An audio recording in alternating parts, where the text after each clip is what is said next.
লোকসভা নিৰ্বাচনৰ দিন যিমানেই চমু চাপি আহিছে সিমানেই আকৰ্ষণীয় হৈ পৰিছে বৰপেটা লোকসভা নিৰ্বাচনৰ ৰণকৌশল। তাৰে সমান্তৰালকৈ বিপিএফ দলে নিৰ্বাচনী প্ৰচাৰৰ দৌৰত দলীয় টিকট লাভ কৰাৰ পিছতে বৰপেটা লোকসভা সমষ্টিৰ প্ৰান্তে প্ৰান্তে নিৰ্বাচনী প্ৰচাৰৰ দৌৰত বিপিএফৰ দলৰ প্ৰাৰ্থী সামেজউদ্দিন। আজি প্ৰেছমেটৰ যোগেদি বৰপেটা লোকসভা বিপিএফৰ প্ৰাৰ্থী সামেজউদ্দিনে উল্লেখ কৰে বিপিএফ দলৰ প্ৰধান হাগ্ৰামা মহিলাৰীৰ নীতি আদৰ্শৰ প্ৰতি আকৃষ্ট হৈ কংগ্ৰেছৰ পৰা বিপিএফ দললৈ যোগদান কৰি টিকট লাভ কৰিবলৈ সক্ষম হৈছে। মিত্ৰজোঁটৰ প্ৰাৰ্থী ফণীভূষণ চৌধুৰী আৰু বিপিএফৰ প্ৰাৰ্থী সামেজউদ্দিনৰ লগত তুমুল প্ৰতিদ্বন্দ্বিতা হ'ব বুলি জানিবলৈ দিয়ে। বাকী কোনো ৰাজনৈতিক দলৰ প্ৰাৰ্থী কোনো ফেক্টৰত নাহে। বড়োভূমিত মিত্ৰজোঁটৰ ইউপিপিএল আৰু বিজেপি চৰকাৰে হিন্দু মুছলমান জাতিলৈ বিভাজনৰ ৰাজনীতি কৰে অকল ভোট বেংকৰ স্বাৰ্থত। কংগ্ৰেছৰ বেছিসংখ্যক নেতাই বিজেপিৰ লগত হলিগলি কৰি আছে। ইপিনে দুলু আহমেদক লৈ সৰব সামেজউদ্দিন। তেওঁৰ স্থিতি কি সেইটো আগতে স্পষ্ট কৰক। হয়, মোক বিপিএফ দলে বিপিএফ প্ৰধান হাগ্ৰামা মহিলাৰী ডাঙৰীয়াই মোক ৩ নং বৰপেটা লোকসভা সমষ্টিত প্ৰাৰ্থী প্ৰক্ষেপ কৰিছে। ইমান দিনে বৰপেটা লোকসভাত এতিয়ালৈকে বিপিএফ প্ৰাৰ্থী প্ৰক্ষেপ কৰা নাছিলে, এইবাৰ প্ৰথম প্ৰক্ষেপ কৰিছে। নিশ্চিতভাৱে এইবাৰ বিপিএফে ভাল এটা ফল প্ৰদৰ্শন কৰি আছে। আমাৰ কোকৰাঝাৰ লোকসভা 1 নং কোকৰাঝাৰ, দৰং, ওদালগুৰি তাতেও ভাল এটা ফল নিশ্চয় আহিব। আমাৰ 5টা লোকসভা সমষ্টিত আমাৰ বিপিএফে ইতিমধ্যে প্ৰাৰ্থী প্ৰক্ষেপ কৰিছে আৰু মোক বৰপেটা লোকসভাত প্ৰাৰ্থী হিচাপে মোক ঘোষণা কৰিছে। আচলতে হাগ্ৰামা মহিলাৰী ডাঙৰীয়া এজন এনেকুৱা নেতা যি নেকি সমগ্ৰ অসম নহয় সমগ্ৰ ভাৰতবৰ্ষতে বিভিন্ন জাতি ধৰ্ম নিৰ্বিশেষে তেখেতে ৰাজনীতি কৰি আছে। মানে কোনো এটা জাতিক বাদ দি পেলাই ৰাজনীতি কৰা নাই। কিন্তু আপুনি চাওক, বৰ্তমান ইউপিপিএল দলৰ যিটো বিটিএডিত যিটো ৰাজ চলি আছে, যিটো চৰকাৰ চলি আছে, বিজেপি মিত্ৰজোঁট সমৰ্থিত ৰাজনীতি চলি আছে, তেওঁলোকে যিটো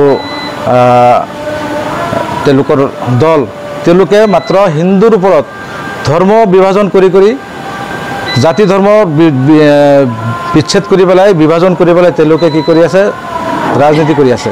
আৰু সেই ৰাজনীতিত তেওঁলোকে ছাকচেছ হৈছে।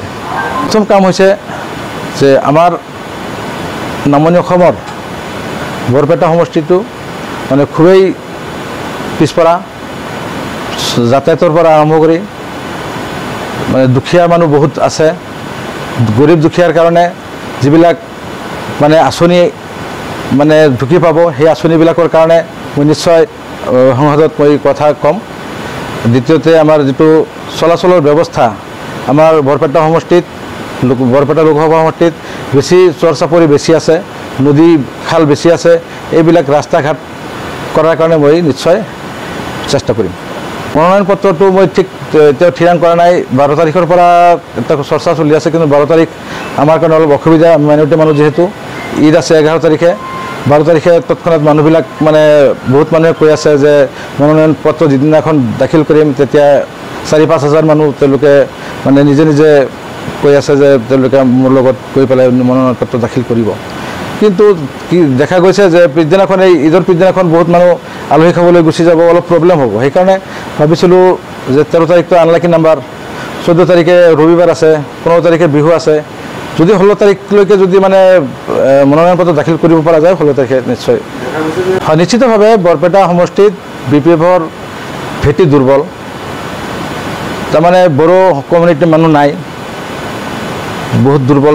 হ'লেও এটা এংগলৰ পৰা মই আৰু সেইকাৰণে আৰু মই বিশেষ কৰি কেণ্ডিডেট হিচাপে মই আহিছোঁ। আমাৰ যিহেতু ইউডিএফে এতিয়ালৈকে কেণ্ডিডেট দিয়া নাই, আৰু মই বিশেষ সূত্ৰে মই গম পাইছোঁ যে ইউডিএফৰ পৰা প্ৰাৰ্থী নিদিয়ে। আৰু ইউডিএফৰ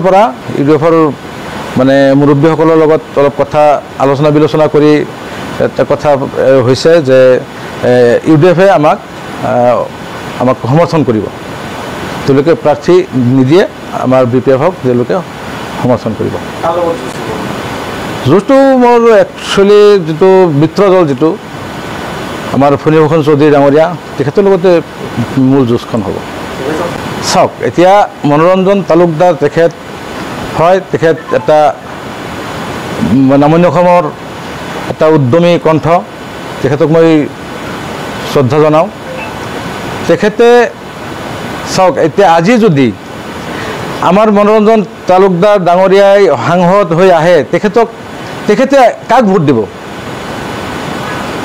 এতিয়া কংগ্ৰেছৰ লগতো এতিয়া তেখেতৰ মানে মিত্ৰতা নাই যেহেতু কংগ্ৰেছে ইয়াত কেণ্ডিডেট প্ৰক্ষেপ কৰিছে যে কাক NDA কৰিব না UPA কৰিব এইটো এটা কথা আৰু ইতিমধ্যে আমাৰ BPF-এ 5খন সমষ্টিত ইতিমধ্যে প্ৰাৰ্থিত্ব আগবঢ়াইছে নিশ্চয় আমাৰ এটাত কৰি 5টাই নিশ্চয় ভেলুৱেবল বেছি হ'ব আপোনালোকে জানে এতিয়া হাগ্ৰাম মহিলাৰে যিটো আমাক সিদ্ধান্ত কৰিব সেই সিদ্ধান্ত মৰ্মে য'ত মানে সাংসদ হিচাপে মই যদি জয় হৈ আহোঁ নিশ্চয় আমাৰ সাংসদ হিচাপে য'ত ভোট দিবলৈ ক'ব যাক মানে প্ৰাইম মিনিষ্টাৰ হিচাপে প্ৰক্ষেপ কৰিব ক'ব নিশ্চয় আমি তাত ভোট দিয়াৰ কাৰণে বাধ্য হ'ম একেই কথা ঠিক দুলুৱা আহমেদ চাওক এতিয়া মই কথাৰ কথা কৈছোঁ তেখেতে সাংসদ হৈ জিকি আহিলে অহাৰ পিছত তেখেতৰ নিৰ্দলীয় হয় তেখেতৰ কোনো ধৰণৰ মানে দল নাই নিৰ্দলীয় মানে কোনো দল নাই তেখেতে কাক ভোট দিব তেখেতে কংগ্ৰেছকে ভোট দিব